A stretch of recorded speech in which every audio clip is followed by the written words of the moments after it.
Gap one phase.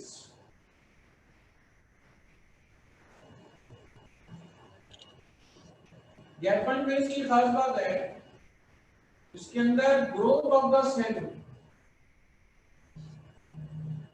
Gap one phase is characterized by growth of the cell. सबसे पहले आपको ये पता होना चाहिए ग्रोथ किसे कहते हैं। ठीक है, सबसे पहले आपको ये पता होना चाहिए ग्रोथ किसे कहते हैं।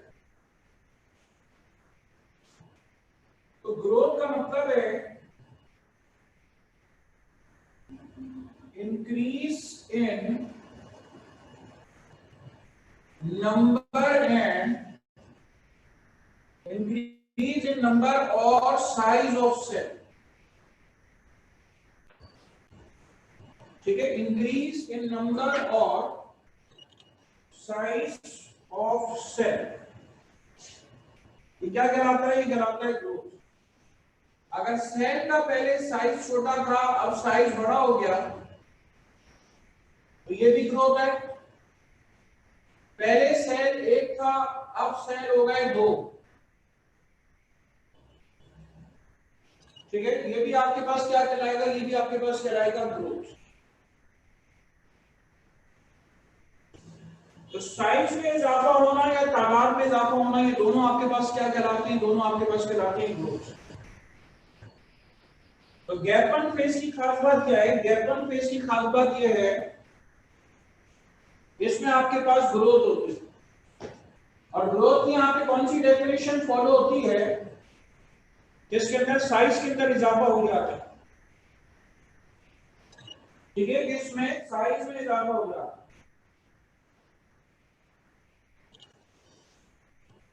अब साइज में कैसे इजाफा हो जाता है? सेल के अंदर असल जो ऑर्गेनिक कंपाउंड मौजूद होता है वो मौजूद होते हैं प्रोटीन्स। तो यहाँ पे आपको क्या मिलेगी? यहाँ पे आपको मिलेगी प्रोटीन सिंथेसिस। ठीक है, यहाँ पे आपको क्या मिलेगी? यहाँ पे आपको मिलेगी प्रोटीन सिंथेसिस। तो सेल के अंदर प्रोटीन सिंथेसिस होती है और सेल का साइज जो है वो बढ़ जाता है। ठीक है, सेल के अंदर प्रोटीन सिंथेसिस होती है और सेल का साइज बढ़ जाता है। तो gap one phase is characterized by growth. चलिए, सेल ग्रो करता है और ग्रो करने के बाद जो उसके जिम्मे काम होता है, सेल अपना वो काम करता है किस फेज में? Gap one phase. फिर गैप वन फेज के बाद अगला जो फेज शुरू होता है वो फेज कहलाता है एस फेज। एस फेज का मतलब है सिंथेटिक फेज।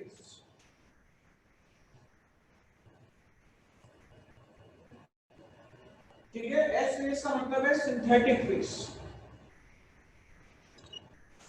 सिंथेटिक फेज की क्या खास बात है? सिंथेटिक फेज की खास बात यह है कि इस फेज में रेप्लिकेशन ऑफ डीएनए होता है। ठीक है, इस फेज के अंदर जो है वो रेप्लिकेशन ऑफ डीएनए होता है। रेप्लिका किसे कहते हैं? रेप्लिका कहते हैं फोटोकॉपी। ठीक है, रेप्लिका किसे कहते हैं? रेप्लिका कहते हैं फोटोकॉपी। यानी कि ये एक डीएनए की कॉपी मौजूद है तो डीएनए की एक कॉपी से अगर दो कॉपीज बन जाएंगी तो हम इसको नाम क्या देंगे? इसको नाम देंगे रेप्लिकेशन। तो इसमें आपको क्या मिलता है? इसमें आपको मिलता है रेप्लिकेशन ऑफ डीएनए। ठीक है, this phase is characterized bye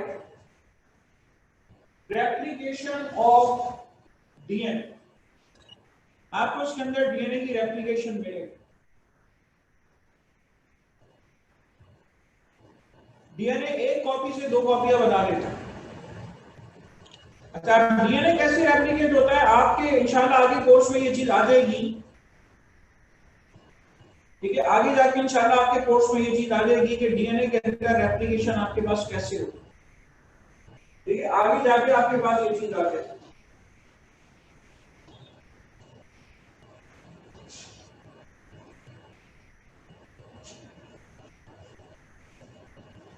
चलिए इसके बाद आइए फर्दर, इसके बाद आइए आपके पास है gap two phase.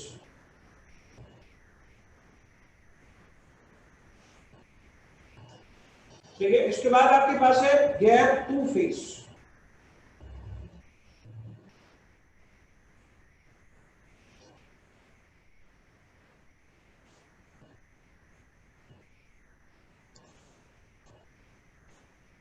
Gap two phase की क्या खास बात है? गैप टू फेस की खास बात है a cell prepares to divide,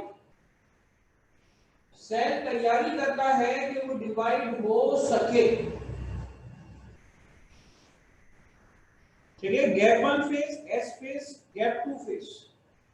gap two phase में क्या होता है, एक सेल जो है वो तैयारी करता है कि वो डिवाइड हो जाए। ठीक है, गैप टू फेज में सेल तैयारी करता है कि वो जो है डिवाइड हो जाए। A cell prepares to divide, cell तैयारी करता है कि वो डिवाइड हो जाए। ठीक है, अच्छा सेल की तैयारी में क्या क्या चीजें आ जाती हैं? सेल की तैयारी में अब क्या क्या चीजें आ जाती हैं? डिवीजन की तैयारी में क्या क्या चीजें आ जाती हैं?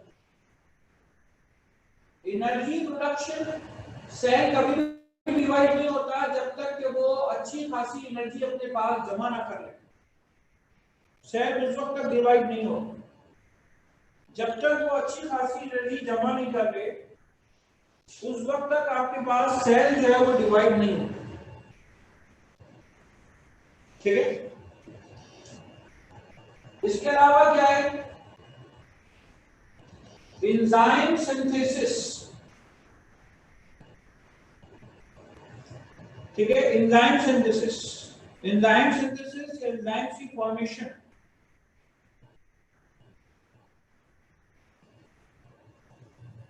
ठीक है, एंजाइम की सिंथेसिस और एंजाइम्स की फॉर्मेशन। ठीक है, एंजाइम्स की सिंथेसिस करता है।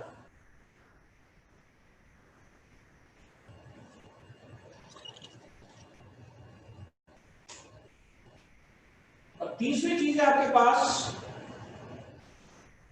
Duplication of centrosomes. ठीक है, अगर सेंट्रोसोम एक मौजूद होते हैं तो वो दो हो जाते हैं। ठीक है, डुप्लीकेशन ऑफ सेंट्रोसोम्स, ये सेंट्रोसोम जो है वो एक से दो हो जाते हैं।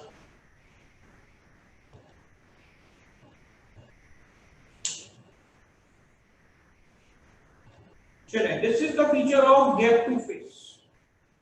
दोबारा से सुन लें, आपको मैंने कल की क्लास में बताया था कि सेल साइकिल में नॉन डिवाइडिंग फेज होता है और डिवाइडिंग फेज होता है।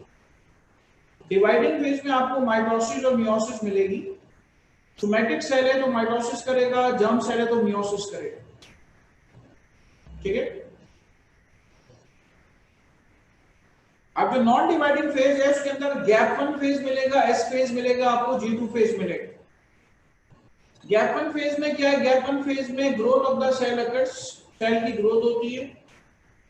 एस फेज में क्या होगा? रेप्लिकेशन ऑफ डीएनए होगी। उसके बाद है आपके पास जी टू फेज। ठीक है, जी टू फेज में आपके पास अ सेल प्रिपेयर्स टू डिवाइड, एक सेल जो है वो तैयारी करता है कि वो जो है आपके पास डिवाइड हो सके। ठीक है, a cell prepares to divide, cell तैयारी करता है। सेल की तैयारी क्या है? सेल उस वक्त तक डिवाइड नहीं होता जब तक कि वो अपनी एनर्जी प्रोडक्शन ना बढ़ा। ठीक है, सेल उस वक्त तक डिवाइड नहीं होता, ठीक है, सेल उस वक्त तक डिवाइड नहीं होता जब तक कि वो अपने अंदर एंजाइम्स की सिंथेसिस ना करे। सेल उस वक्त तक डिवाइड नहीं होता जब तक, अगर एनिमल सेल है तो वो सेंट्रोसोम या सेंट्रियोल्स की डुप्लीकेशन ना कर ले। ठीक है, तो gap one phase, S phase और G2 फेज, ये सारे फेजेस आपके पास नॉन डिवाइडिंग फेज का हिस्सा है। ठीक है, these are the features of non dividing phase। ठीक है,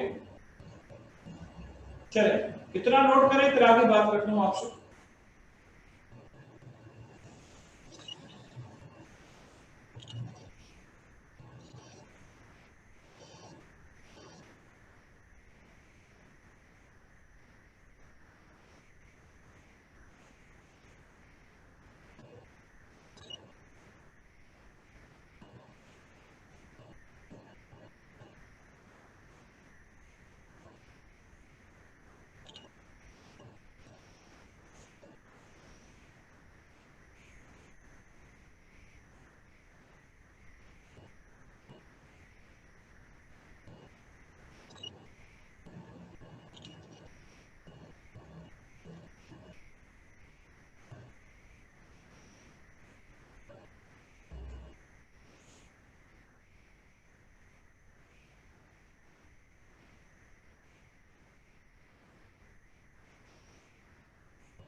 चले इसके बाद आइए फर्दर आपसे बात करने जा रहा हूं सेल नॉन डिवाइडिंग फेज के बारे में बात हो गई है। Very next to it is आपसे बात करने जा रहा हूं डिवाइडिंग फेज के बारे में। ठीक है, next to it is going to tell you about dividing phase. Dividing phase में सेल या तो डिवाइड होता है माइटोसिस के जरिए या मियोसिस के जरिए।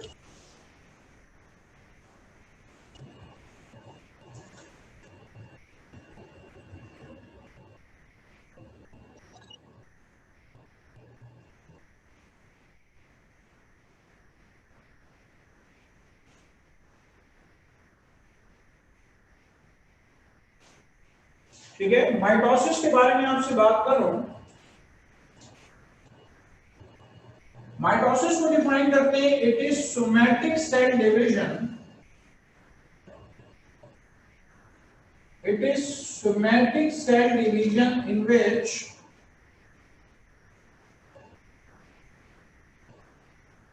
a cell divides into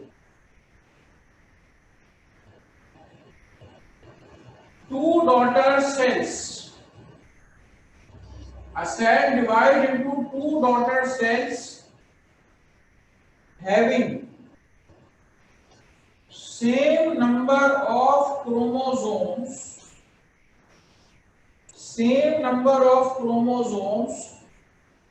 as in parent cell. Mitosis, it is somatic cell division in which a parent cell divides into two daughter cells having same number of chromosomes as in the parent cell. यानी ये cell है, इसके अंदर 46 chromosomes हैं। जब ये divide होगा तो उसके जो मजीद सेल्स बनेंगे उसके अंदर भी 46 क्रोमोसोम्स आपको मिलेंगे। ठीक है, उसके अंदर भी आपको 46 क्रोमोसोम्स जो मिलेंगे। क्रोमोसोम्स की तादाद आपको सेम मिलेगी। तो ऐसी सेल डिवीजन क्या कहलाती है? ऐसी सेल डिवीजन कहलाती है आपके पास माइटोसिस। ठीक है,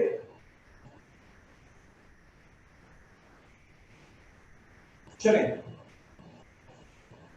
इसकी जनरल रिप्रेजेंटेशन है, इंसानों के अंदर 46 क्रोमोसोम्स है वो दिखाएगा, वरना इसकी जनरल रिप्रेजेंटेशन में ये 12 है, तो आपको ये 12 मिलेगा। यानी क्रोमोसोम्स की जो तादाद है वो आपको क्या मिलेगी, वो आपको सेम मिलेगी। ठीक है, जो क्रोमोसोम्स की तादाद है वो आपको सेम मिलेगी।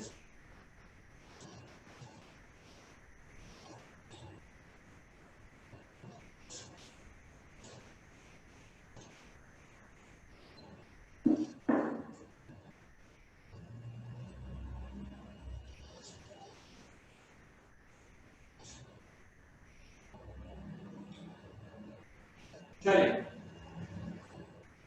अच्छा, माइटोसिस में आपको मुख्तलिफ फेजेस मिलेंगे। ठीक है, माइटोसिस के अंदर आपको मुख्तलिफ फेजेस मिलेंगे। सोच के बताएं क्या होगा। एक आपके पास कहलाता है कैरियोकाइनेसिस,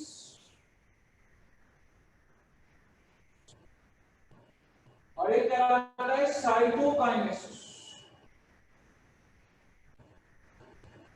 ठीक है, तो one is termed as karyokinesis and the other is termed as cytokinesis.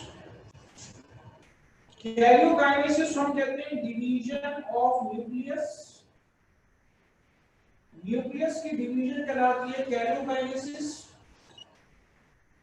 Cytokinesis कहलाती है डिवीजन ऑफ साइटोप्लाज्म।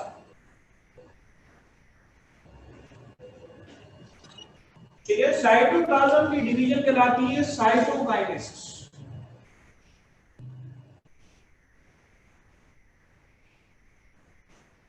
तो सबसे पहले आपसे बात करने जा रहा हूं, किसके बारे में आपसे बात करने जा रहा हूं, कैरियोकाइनेसिस के बारे में।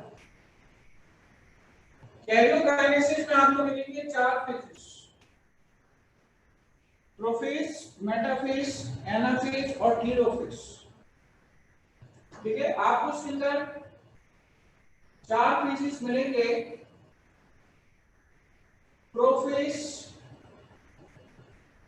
Metaphase, anaphase and telophase. ठीक है, prophase, metaphase, anaphase and telophase, ये 4 फेजेस आपको मिलेंगे।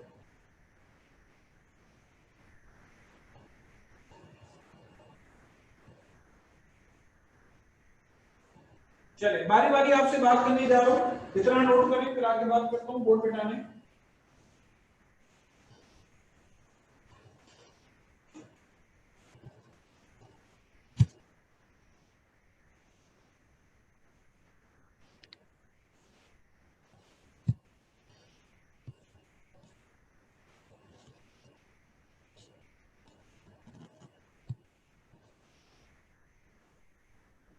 सर मेरा क्वेश्चन ये है कि एप्लीकेशन और डुप्लीकेशन का मतलब एक ही होता है, ये दोनों एक ही टर्म है।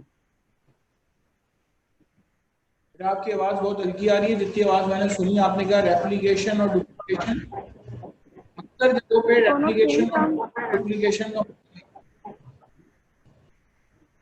सर आवाज कट कट के आ रही है, आप मतलब दोनों टर्म सेम ही है। लेकिन डुप्लीकेशन के और भी मायने हैं।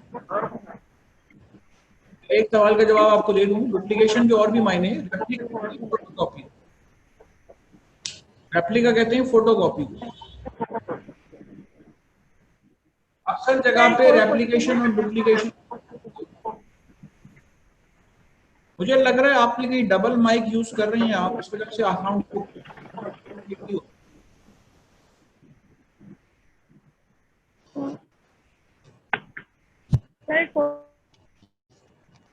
मैं अभी बात रिपीट करता हूँ, ये जो 1-2 आंसर्स हैंड रेज हुए हैं, जरा इसको, हाँ बोले जरा। सर ये स्टार्टिंग में माइटोसिस के डेफिनेशन में क्या लिखा हुआ है? आपने बहुत ब्लर हो रहा है, मुझे नहीं आ रहा। माइटोसिस लिखा हुआ है, it is somatic cell division in which, आपको बेटा नोट्स मिलेंगे, डोंट वरी। आपके पास अगर आप वो यूज कर रहे हैं, लैपटॉप यूज कर रहे हैं, तो आपके पास एक ऑप्शन आता है, प्रिंट स्क्रीन का एक बटन होता है, तो प्रिंट स्क्रीन का बटन दबाएंगे तो आपकी स्क्रीन कॉपी हो जाएगी और वो जाके आप कहीं भी पेस्ट कर लें।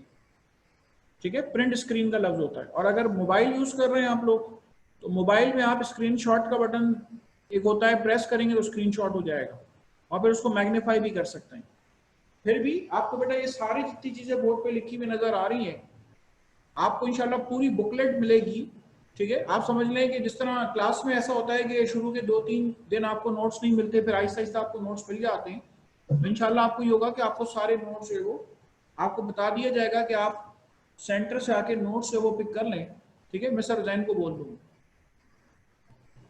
डेफिनेशन मैंने लिखी है, it is somatic cell division in which a cell divides into 2 daughter cell, जिसमें एक सेल जो है वो डिवाइड होता है 2 डॉटर सेल्स में, having same number of chromosomes as in parent cell, जिसमें क्रोमोसोम की तादाद उतनी होती है जितनी पेरेंट सेल के अंदर होती है।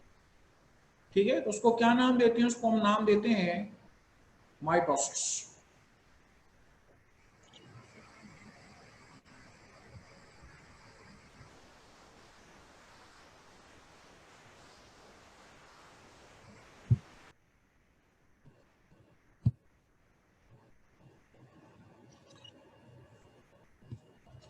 जी सवाल। सर क्रोमोसोम और क्रोमैटिड में जो है वो क्या बोलते हैं, कंफ्यूज हो गया हूँ कि क्रोमोसोम और क्रोमैटिड में डिफरेंस क्या है, प्लीज बता देंगे? हाँ, सुन लीजिए बेटा गौर से। Chromosome when splits when splits it forms chromatids। जब क्रोमोसोम स्प्लिट होता है तो वो आपको क्रोमैटिड्स बनाकर देता है, वरना क्रोमोसोम के अंदर सिर्फ और सिर्फ आर्म्स होते हैं, शॉर्ट आर्म और लॉन्ग आर्म। अब जब क्रोमैटिड्स बनते हैं तो जो क्रोमैटिड्स होते हैं उनके अंदर भी आपको शॉर्ट आर्म और लॉन्ग आर्म मिलेंगे। ठीक है, तो क्रोमोसोम जो है जब बीच में से टूटता है तो वो बनाता है आपके पास 2 क्रोमैटिड्स। इनिशियली जो पहली क्लास में पूछा है, मेरी बात जरा सुनने डिटेल में। अच्छा है कि आपने सवाल पूछा, मुझे खुशी हुई। मैं आपको इस हवाले से बताता हूँ। देखिए, जीवन फेज है, अगर जीवन फेज है तो देखिए क्रोमोसोम आपको ऐसा मिलेगा, जीवन फेज। और जब G2 फेज है तो G2 फेज के अंदर आपको क्रोमोसोम ऐसे मिलेगा।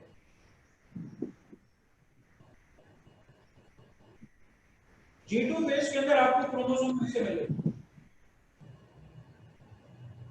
ठीक है, यानी कि एक क्रोमैटिड ऊपर से लेके नीचे तक घेरा और एक क्रोमैटिड घेरा। हाँ, ये अभी हम इसको क्रोमैटिड कहना शुरू नहीं करते, क्योंकि क्रोमैटिड जब सेल डिवीजन होती है तो इस तरह से नजर आता है। लेकिन ये G2 फेज के अंदर, इसके अंदर आपके पास उसकी 2 कॉपीज बन चुकी होती हैं, इसके अंदर इसकी 2 कॉपीज बन चुकी होती हैं। तो जो जीवन फेज है उसके अंदर क्रोमोसोम के सिर्फ और सिर्फ शॉर्ट आर्म और लॉन्ग आर्म होते हैं, लेकिन चूंकि दरमियान में सिंथेटिक से वो गुजरा होता है तो डीएनए की 2 कॉपीज बन चुकी होती हैं, एक इस तरफ और एक इस तरफ। बीच में से आप जोड़ेंगे तो ये देखिए आपको 2 क्रोमैटिड्स विजिबल नजर आ रहे हैं। ठीक है, बीच में आपको 2 क्रोमैटिड्स जो है ये बीच में विजिबल नजर आ रहे हैं।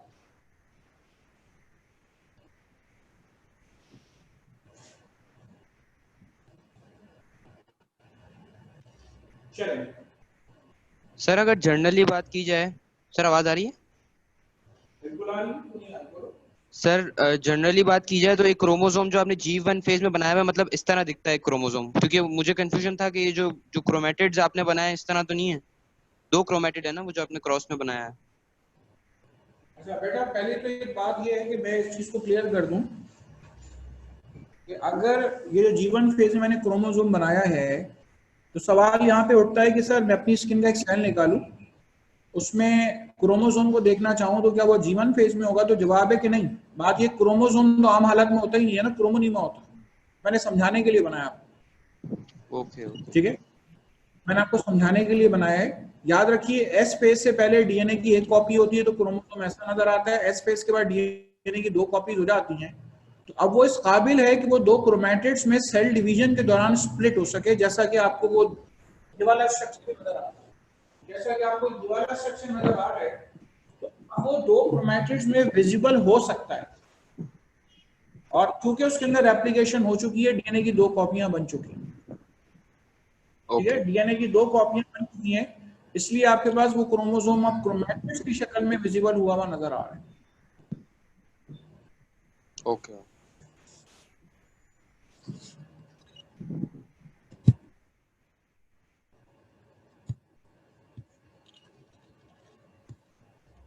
सर मेरा क्वेश्चन ये है कि आपने बताया था कि जर्म सेल्स और सोमैटिक सेल्स दोनों डिप्लॉइड, लेकिन आपने जब जर्म सेल्स की आपने डेफिनेशन लिखवाई थी तो आपने इसको लिखा था कि दीज आर हैप्लॉइड सेल्स। तो सर जर्म सेल्स हैप्लॉइड है या डिप्लॉइड है? आपने गलत लिखा है, these are the diploid cell, मैंने हैप्लॉइड सेल लिखे ही नहीं, these are the diploid cells, याद रखिए। Diploid. Diploid DIPLOID diploid cells, ठीक है, याद रखिए सोमैटिक सेल और जर्म सेल्स दोनों डिप्लॉइड सेल्स होते हैं, जब डिवाइड होते हैं मियोसिस के जरिए तो हैप्लॉइड सेल्स बनाते हैं जर्म सेल्स, जब डिवाइड होते हैं सोमैटिक सेल्स तो डिप्लॉइड सेल्स।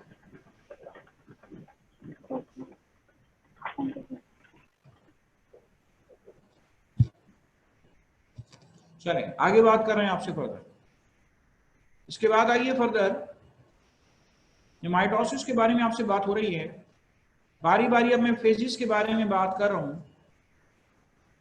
आप जैसे जैसे आगे पढ़ते जाएंगे आपको और मजीद बातें क्लियर होती जाएंगी। ठीक है, सबसे पहले आपसे बात कर रहा हूं कैरियोकाइनेसिस के बारे में। माइटोसिस का पहला फेज है आपके पास, और पहला फेज है आपके पास कैरियोकाइनेसिस। ठीक है, माइटोसिस में जो पहला फेज है, पहला फेज है आपके पास कैरियोकाइनेसिस यानी कि प्रोफेज। प्रोफेज में क्या होगा जरा अब ये मुलाहिजा फरमा लें।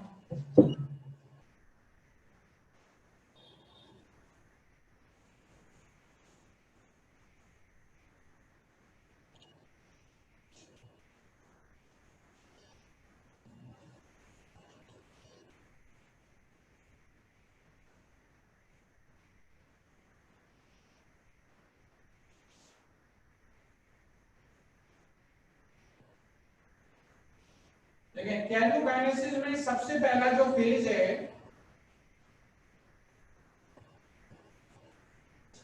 कैरियोकाइनेसिस में जो सबसे पहला फेज है वो आपके पास है प्रोफेज। इसमें आपको मिलेगा अर्ली प्रोफेज, मिड प्रोफेज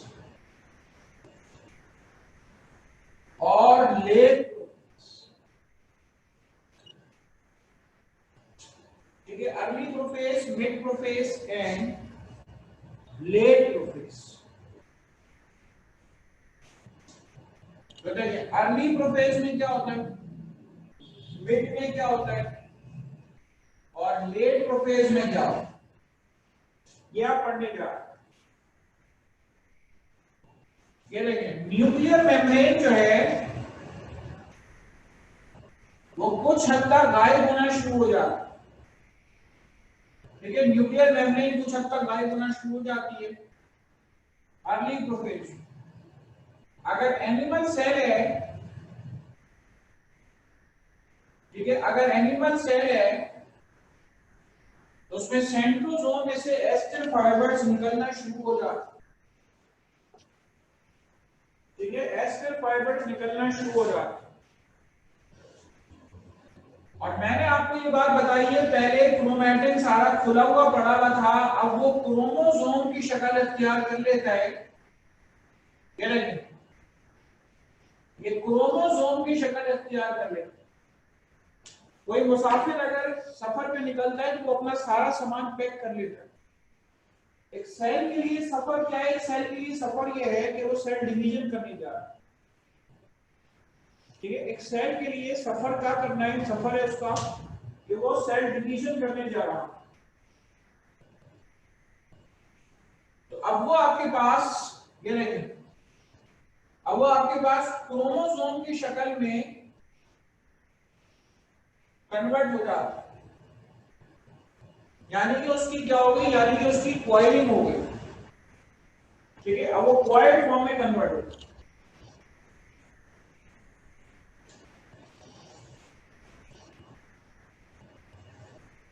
चलिए इसके बाद आइए फर्दर। ठीक है, वो कॉइल्ड फॉर्म के अंदर कन्वर्ट हो गई।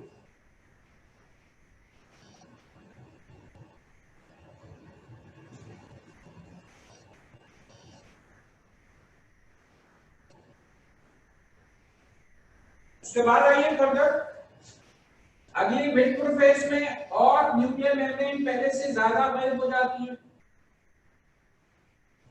सेंट्रोसोम्स और दूर चले जाते हैं। सेंट्रोसोम्स और दूर चले जाते हैं। ठीक है, क्रोमोसोम्स थोड़े सेंटर से दूर हो जाते हैं।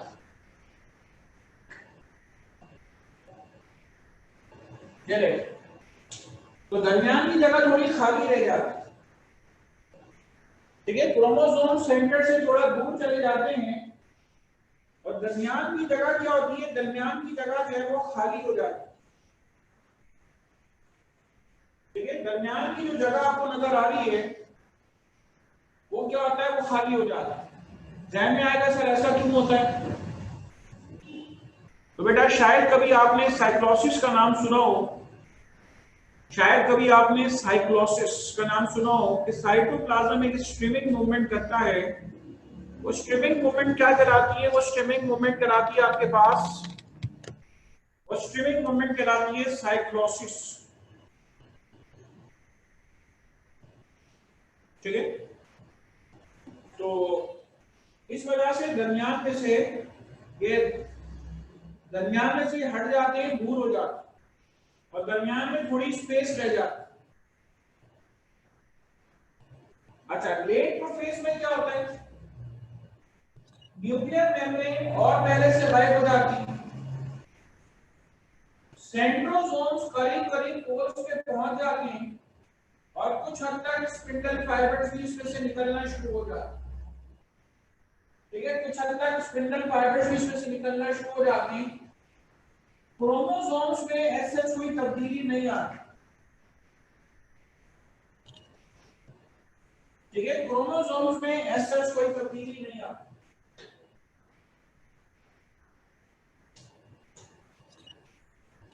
चलिए, this is the feature of early mid and this is the feature of early mid and late prophase। ठीक है, ये आपके पास अर्ली मिड और लेट प्रोफेज की फीचर्स में आती है।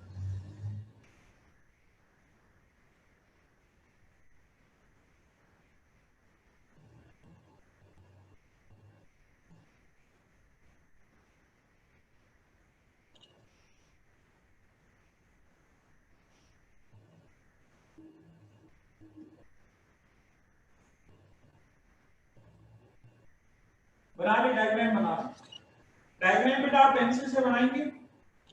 ठीक है, और ध्यान से बनाएंगे। जब मैं अगली स्टेजेस के बारे में आपसे बात करूंगा आपको पिछले डायग्राम खुद ही समझ में आना शुरू हो जाएंगे। कोशिश करें कंपास से बनाएं, सेल की दीवार गोल प्रॉपर बनाएं। ठीक है, एग्जाम में डायग्राम आपको बनाने को आएगी, जब हम आपको नोट्स देंगे उस पर भी बेटा डायग्राम बनी भी होगी, लेकिन जैसे आप क्लास में डायग्राम बनाने के आदी हैं वैसे आपको यहाँ पर भी डायग्राम बनानी चाहिए।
चले इसके बाद आइए फर्दर, प्रोफेस के बारे में बात हो गई। अच्छा, मजीद एक दो बातें सुन लें। इसके अंदर आपके पास मौजूद होता है न्यूक्लियोलस।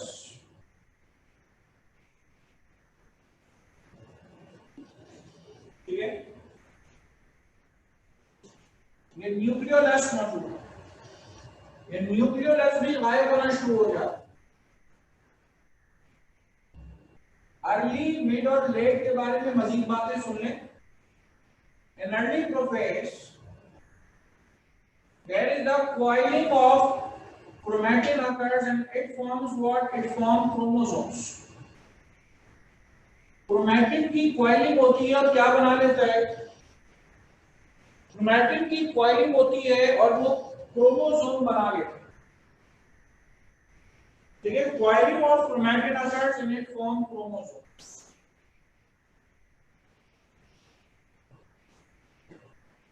मिड प्रोफेज की खास बात क्या है?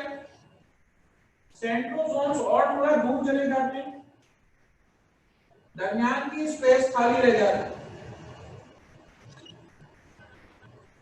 ठीक है, दरमियान में मौजूद स्पेस जो है वो खाली रह जाती है। लेट प्रोफेज में क्या होता है? न्यूक्लियर मेम्ब्रेन जो है वो आपके पास पहले से और ज्यादा डिसअपियर हो जाती है। सेंट्रोसोम करीब करीब पोल्स पे पहुंचने लगते हैं। ठीक है, सेंट्रोसोम जो है वो करीब करीब पोल्स पे पहुंचने लगते हैं। ठीक है, so this is about early prophase, mid prophase and let prophase. ठीक है, ये आपके पास अर्ली, मिड और लेट प्रोफेज जो है उसके बारे में ये बात कही गई।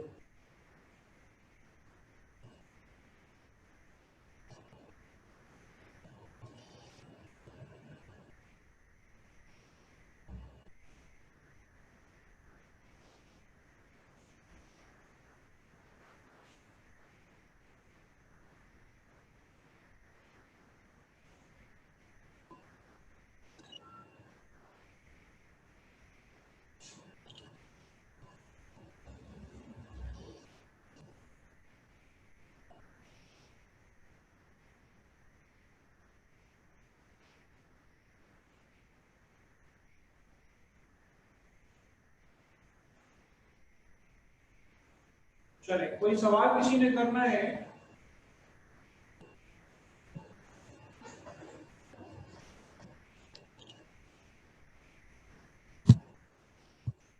जी सवाल करिए।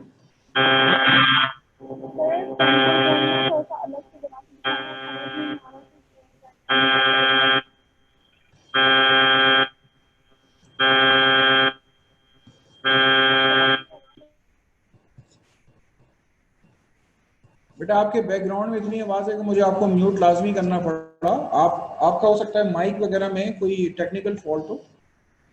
ठीक है, कि मैं आपकी आवाज नहीं सुन पा रहा हूँ, और जो अगर मैं अनम्यूट कर रहा हूँ तो अनम्यूट की आवाज सारी सबको जा रही है।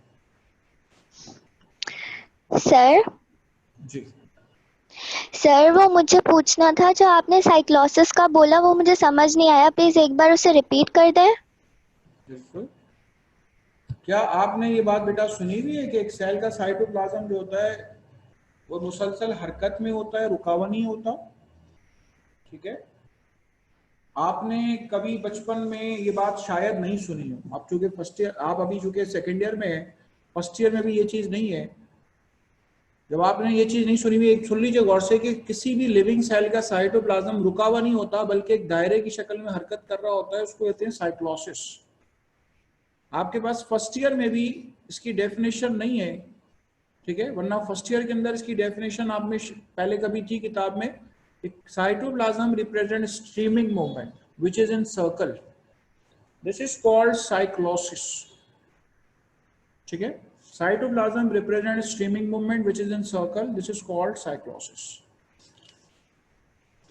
अच्छा, इसमें आपके पास मेरे पास हैंडल्स नजर आ रहे हैं, जहरा शाह के, मोहम्मद अली के, ये दो लोगों के हैंडल्स नजर आ रहे हैं। ठीक है, मेरी अगली क्लास का असल में टाइम हो रहा है इंशाल्लाह। कल क्लास के शुरू होते ही आपसे हम सवालात लेंगे। आपका होमवर्क सब लोगों का ये है कि जो डायग्राम बोर्ड पे बनी हुई है, ठीक है, यहीं से हम शुरू करेंगे इंशाल्लाह। तो ये डायग्राम बेटा आपके पास बनी हुई होनी चाहिए, ठीक है। यहीं से हम शुरू करेंगे, आपसे सवालात करके शुरू करेंगे, ठीक है। थैंक यू सो मच, अस्सलाम वालेकुम।